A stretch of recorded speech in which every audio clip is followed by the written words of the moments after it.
নমস্কার নমস্কার নমস্কার। কৃপি কলোনিতে শুনতে থাকুন লীলা মজুমদারের লেখা পেনেটিতে।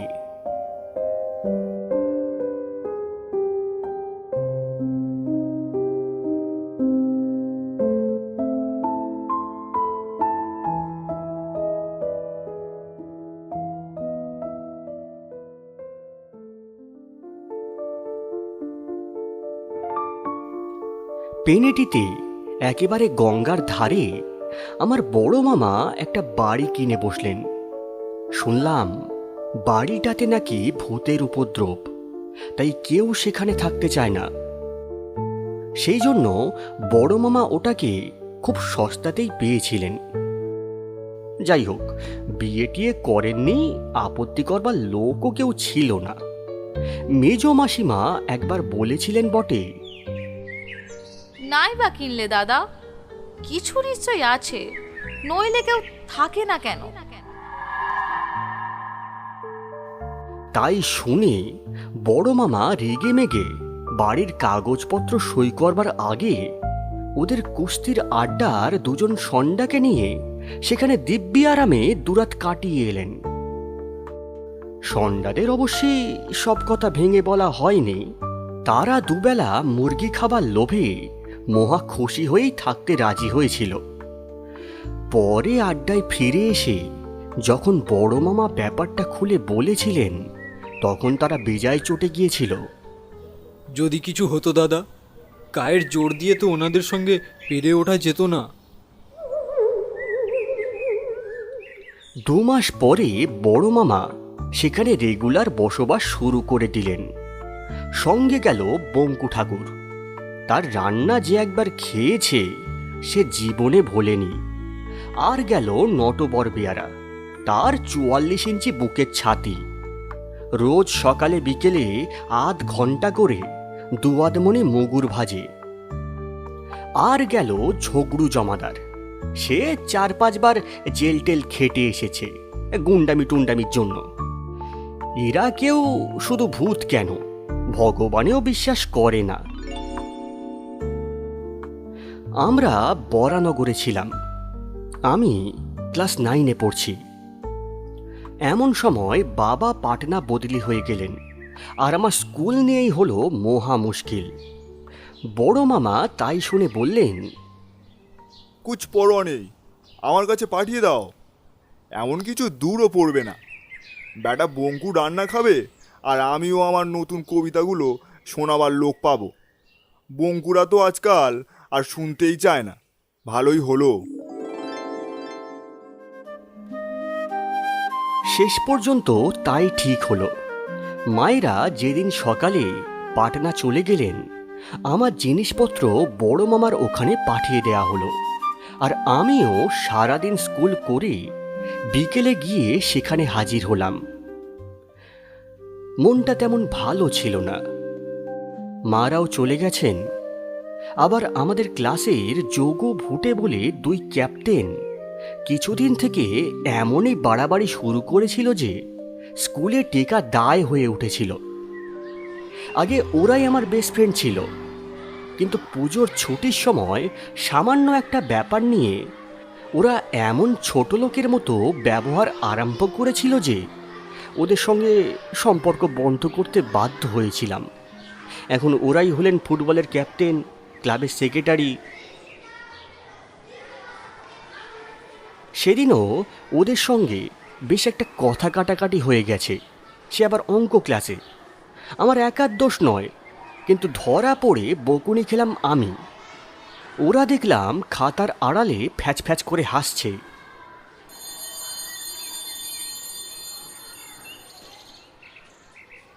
বাড়ি এসেও মনটা একটু খারাপই ছিল। একেবারে জলের মধ্যে থেকে ঘাটের সিঁড়ি উঠে গেছে বারান্দা পর্যন্ত। বিশাল বিশাল ঘর, ঝগড়ু আর নটবর তকতকে করে রেখেছে। প্রায় সবগুলোই খালি, শুধু নিচের তলায় বসবার ও খাবার ঘরে ও দোতলার 2টো শোবার ঘরে বড় মামা কয়েকটা দরকারি আসবাব কিনে সাজিয়েছেন। কেউ কোথাও নেই। বড় মামাও কোথায় বেরিয়ে গেছেন। নিচে থেকে বঙ্কুর রান্নার লুচি আর আলুর দম খেয়ে ওপরে গেলাম। বই রেখে আমার ঘরের সামনের চওড়া বারান্দা থেকে দেখি বাগানময় ঝোপঝাপ আম গাছ কাঁঠাল গাছও গোটাকতক আছে। গঙ্গার ধার দিয়ে জবা ফুলের গাছ দিয়ে আড়াল করা একটা সরু রাস্তা একেবারে নদীর কিনারা ঘেঁষে চলে গেছে। সেখানে 3 জন মাঝি গোছের লোক মাছ ধরার ছিপ সারাচ্ছে। একজন বুড়ো আর 2 জন আমার চেয়ে একটু বড় হবে, ওখানকারই লোক বোধহয়। আমাকে দেখতে পেয়ে তারা নিজের থেকেই ডাকলো, এই যে খোকা, এইদিকে এসো। দেখতে দেখতে বেশ ভাব জমে গেল। ওরা বলল পিছনের দিকের পুকুরে আমাকে মাছ ধরা শেখাবে, শনিবার নদীতে জাল ফেলবে, নিশ্চয়ই যেন আসি। বুড়োর নাম শিবু, ছেলে দুটো ওর ভাইপো, সিজি আর গুজি। বেশ লোকগুলো, বাড়ির মধ্যে আসতো টাসতো না, চাকর বাকরদের এড়িয়ে চলতো। কিন্তু আমার সঙ্গে খুব দহরম মহরম হয়ে গেল। আমাকে সাপ কামড়ানোর ওষুধ, বিচুড়ি লাগার ওষুধ এইসব শিখিয়ে দিল। আমাদের বাগানেই পাওয়া যায়।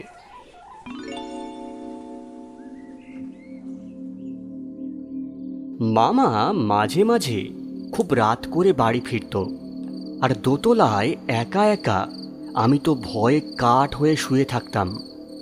শিবুদের কাছে সে কথা জানাতেই যেদিনই মামা বেরোতেন সেদিনই ওরা জলের পাইপ বেয়ে ওপরে উঠে বারান্দায় বসে আমার সঙ্গে কত যে গল্প করত তার ঠিক নেই। সব মাঝিদের গল্প, ঝড়ের কথা, নৌকাডুবির কথা, কুমির আসার কথা, হাঙর মারার কথা, সমুদ্রের কথা।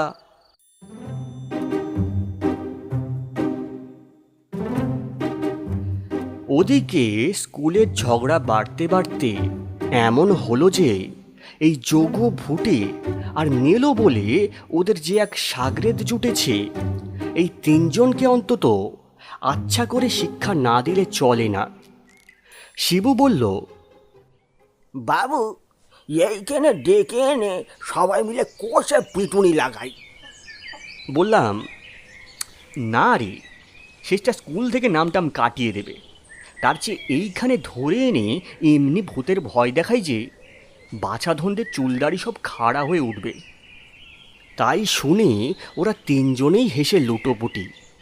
আমি বললাম, দেখ, তোদের 3 জনকে কিন্তু ভূত সাজতে হবে, আর আমি ওদের ভুলিয়ে ভালিয়ে আনবো, তোদের সব সাজিয়ে গুছিয়ে দেব। হ্যাঁ, সাজিয়ে গুছিয়ে দেবেন কেন বাবু? রং টং মাখিয়ে দেওয়ার দরকার হবে না। 3টে চাদর দেবেন, আমরা সাদা চাদর গায়ে জড়িয়ে গঙ্গার ধারে ঝোপের মধ্যে এমনি এমনি করে হাত লাড়তে থাকবো আর ও শব্দ করব। দেখবেন ওনাদের পিলে চমকে যাবে। ছেঁড়া চাদর 3টে দিয়ে দিলাম। সত্যি ওদের বুদ্ধির তারিফ না করে পারলাম না। ভালোই হবে, তাহলে আমাকে কেউ সন্দেহও করবে না। বাড়িটার একটা অপবাদ তো আছেই। শুক্রবার স্কুলে গিয়ে যোগু ভূতেদের সঙ্গে কথা বন্ধ করলাম। বাবা, ওদের রাগ দেখে কে। কিরে হতভাগা, ভারী লাট সাহেব হয়েছিস যে, কথা বলছিস না যে বড়? মেয়েদের সঙ্গে আমি বড় একটা কথা বলি না, ব্যাচেলার মামার শিক্ষা। তারা তো রেগে কাই। এই মেয়েদের সঙ্গে মানে? মেয়েদের আবার কোথায় দেখলি? বললাম, যারা ভূতের ভয়ে আমাদের বাড়ি যায় না তাদের সঙ্গে মেয়েদের আবার কি তফাৎ। যোগু রাগে ফোঁস করতে করতে বলল, যা মুখে আসবে খবরদার বলবি না গুপে। 100 বার বলবো, তোমরা ভীতু কাপুরুষ মেয়ে মানুষ। যোগু আমাকে মারে আর কি, শুধু অঙ্কের মাস্টার মশাই এসে পড়লেন বলে বেঁচে গেলাম। স্কুল ছুটির সময় ভুটে পেছন থেকে এসে আমার কানে কানে বলল, সন্ধ্যাবেলা 7টার সময় তোমাদের বাড়ির বাগানে আধ ঘন্টা ধরে আমরা বেড়াবো, দেখি তোমাদের ভূতের দৌড় কতখানি। আমাদের চিনতে এখনও তোমার ঢের বাকি আছে। আমি তো তাই চাই। শিবুরা আজকের কথাই বলে রেখেছিল। বাড়ি গিয়ে খেয়ে দিয়ে একটু এদিক ওদিক ঘুরলাম, ওদের দেখতে পেলাম না। একটু নার্ভাস লাগছিল, যদি ভুলে যায়। নদীর ধারে একটা ঝোপের পেছন থেকে গুজি ডেকে বলল, বাবু, সব ঠিক আছে আমাদের। প্রায় সঙ্গে সঙ্গেই যোগু ভুটে নেল 3 ক্যাপ্টেন এসে হাজির। বড় মামা বেরোচ্ছিলেন, ওদের দেখে আমাকে বললেন, শোন, এই বন্ধুদের কেষ্টনগরের মিষ্টি টিষ্টি দিস, সব আবার একা একা খেয়ে ফেলিস না যেন। কথাটা যেন না বললেই হতো না। ওরা তো হেসে গড়াগড়ি, যেন ভারী রসিকতা হলো। হে গুপে, বাবা গুপে। বড় মামা গেলে খাওয়া দাওয়া সেরে বাগানে গেলাম। এক্ষুনি বাছারা টের পাবে। চারিদিকে অন্ধকার হয়ে এসেছে। একটু একটু চাঁদের আলোতে সব যেন কীরকম ছায়া ছায়া দেখাচ্ছে। আমার গা ছমছম করছে। গল্প করতে করতে ওদের গঙ্গার ধারের সেই সরু রাস্তাটাতে নিয়ে এলাম। বাড়ি থেকে এই জায়গাটা আড়াল করা। পথের বাঁক ঘুরতেই আমার শুদ্ধ গায়ে কাঁটা দিল। ঝোপের পাশে 3টে সাদা মূর্তি, মাথা মুখ হাত সব ঢাকা, আবার হাত তুলে তুলে যেন ডাকছে। আর আর অদ্ভুত একটা ও শব্দ।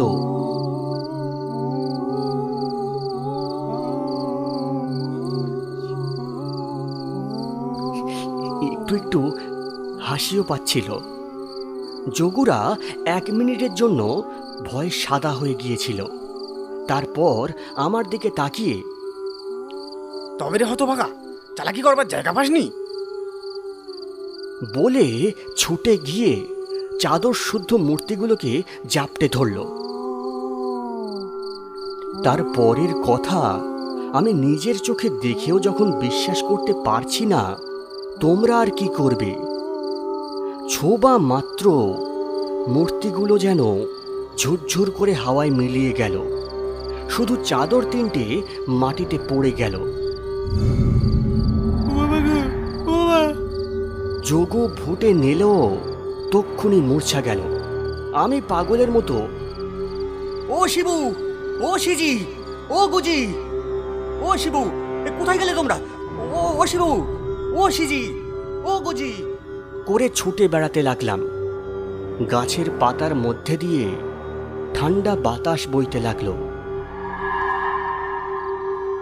আর গোলযোগ শুনে বঙ্কু, নটবার আর ঝগড়ু হল্লা করতে করতে এসে হাজির।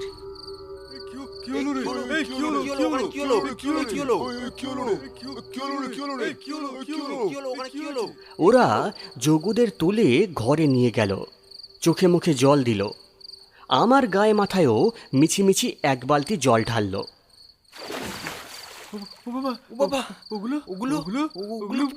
ভূত ছিল বাবা। মামাকেও পাড়া থেকে ডেকে আনা হলো। এসেই আমাকে কি বকুনি! বল লক্ষ্মী ছাড়া, চাদর নিয়ে গেছিলিস কেন? আরে শিবুরা বলেছিল, শিবু, সিজি, গুজি এরা ওই ওই নদীতে মাছ ধরে। শিবুরা বলেছিল। যতই বলি শিবু, সিজি, গুজির কথা, কেউ বিশ্বাস করে না। তারা আবার কে? এতদিন আছি, কেউ তাদের কোনোদিনও দেখেনি, শোনেনি। এ আবার কি কথা? আন তাহলে তাদের খুঁজে। কিন্তু তাদের কি আর কখনো খুঁজে পাওয়া যায়? তারা তো আমার চোখের সামনে ঝুরঝুর করে কর্পূরের মতো উবে গেছে।